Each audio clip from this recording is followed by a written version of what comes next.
Pakistan's nuclear weapons program is truly terrifying. Sandwiched between Iran, China, India, and Afghanistan, Pakistan lives in a complicated neighborhood with a variety of security issues. One of the 9 known states known to have nuclear weapons, Pakistan's nuclear arsenal and doctrine are continually evolving to match perceived threats. A nuclear power for decades, Pakistan is now attempting to construct a nuclear triad of its own, making its nuclear arsenal resilient and capable of devastating retaliatory strikes. Pakistan's nuclear program goes back to the 1950s, during the early days of its rivalry with India. President Zulfikar Ali Bhutto famously said in 1965, "If India builds the bomb, we will eat grass or leaves, even go hungry, but we will get one of our own." The program became a higher priority after the country's 1971 defeat at the hands of India, which caused East Pakistan to break away and become Bangladesh.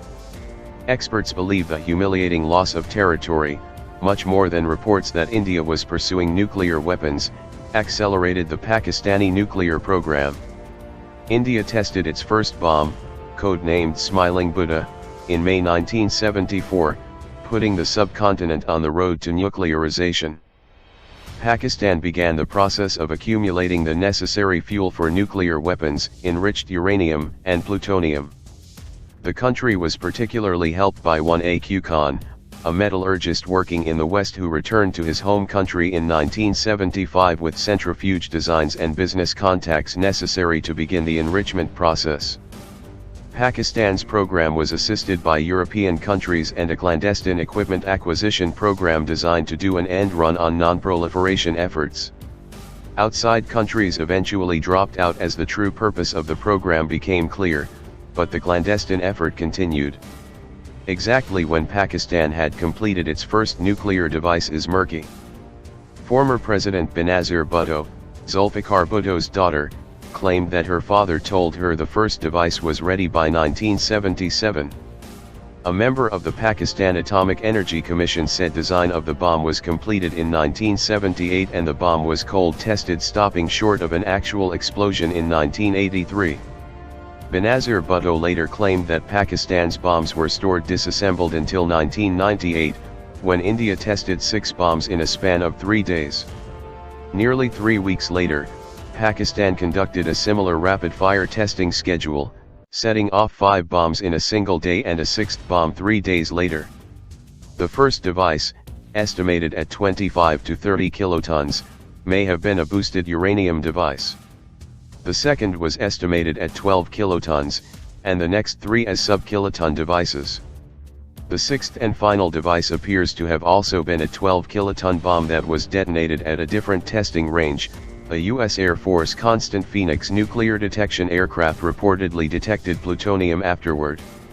Since Pakistan had been working on a uranium bomb and North Korea, which shared or purchased research with Pakistan through the AQ-CON network, had been working on a uranium bomb, some outside observers concluded the 6th test was actually a North Korean test, detonated elsewhere to conceal North Korea's involvement, although there is no consensus on this conclusion. Experts believe Pakistan's nuclear stockpile is steadily growing. In 1998, the stockpile was estimated at 5 to 25 devices, depending on how much enriched uranium each bomb required. Today Pakistan is estimated to have an arsenal of 110 to 130 nuclear bombs. In 2015, the Carnegie Endowment for International Peace and the Stimson Center estimated Pakistan's bomb-making capability at 20 devices annually, which on top of the existing stockpile meant Pakistan could quickly become the 3rd largest nuclear power in the world. Other observers, however, believe Pakistan can only develop another 40 to 50 warheads in the near future. Pakistani nuclear weapons are under control of the military's Strategic Plans Division, and are primarily stored in Punjab province, far from the northwest frontier and the Taliban. 10,000 Pakistani troops and intelligence personnel from the SPD guard the weapons. Pakistan claims that the weapons are only armed by the appropriate code at the last moment, preventing a rogue nuke scenario. Pakistani nuclear doctrine appears to be to deter what it considers an economically, politically, and militarily stronger India. The nuclear standoff is exacerbated by the traditional animosity between the two countries, the several wars the two countries have fought, and events such as the 2008 terrorist attack on Mumbai, which were directed by Pakistan.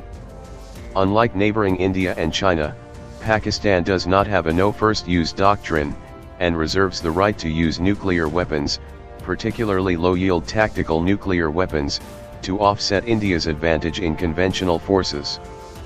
Pakistan currently has a nuclear triad of nuclear delivery systems based on land, in the air and at sea. Islamabad is believed to have modified American-built F-16A fighters and possibly French-made Mirage fighters to deliver nuclear bombs by 1995. Since the fighters would have to penetrate India's air defense network to deliver their payloads against cities and other targets, Pakistani aircraft would likely be deliver tactical nuclear weapons against battlefield targets.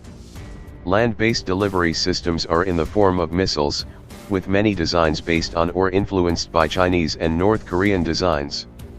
The HATF series of mobile missiles includes the solid-fueled HAT-3, 180 miles, solid-fueled HAT-4, 466 miles, and liquid-fueled HAT-B, 766 miles.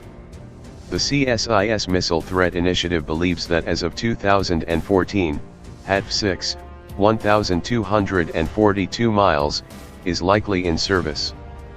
Pakistan is also developing a Shaheen-3 intermediate-range missile capable of striking targets out to 1,708 miles, in order to strike the Nicobar and Andaman Islands. The sea component of Pakistan's nuclear force consists of the Babur class of cruise missiles. The latest version, Babur 2, looks like most modern cruise missiles, with a bullet-like shape, a cluster of 4 tiny tail wings and 2 stubby main wings, all powered by a turbofan or turbojet engine. The cruise missile has a range of 434 miles. Instead of GPS guidance, which could be disabled regionally by the US government, Babur 2 uses older terrain contour matching, TERCOM, and digital scene matching and area correlation, SMAC, navigation technology. Babur 2 is deployed on both land and at sea on ships, where they would be more difficult to neutralize.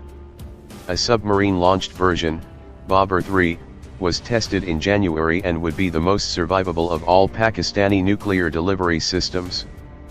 Pakistan is clearly developing a robust nuclear capability that can not only deter but fight a nuclear war. It is also dealing with internal security issues that could threaten the integrity of its nuclear arsenal. Pakistan and India are clearly in the midst of a nuclear arms race that could, in relative terms, lead to absurdly high nuclear stockpiles reminiscent of the Cold War. It is clear that an arms control agreement for the subcontinent is desperately needed.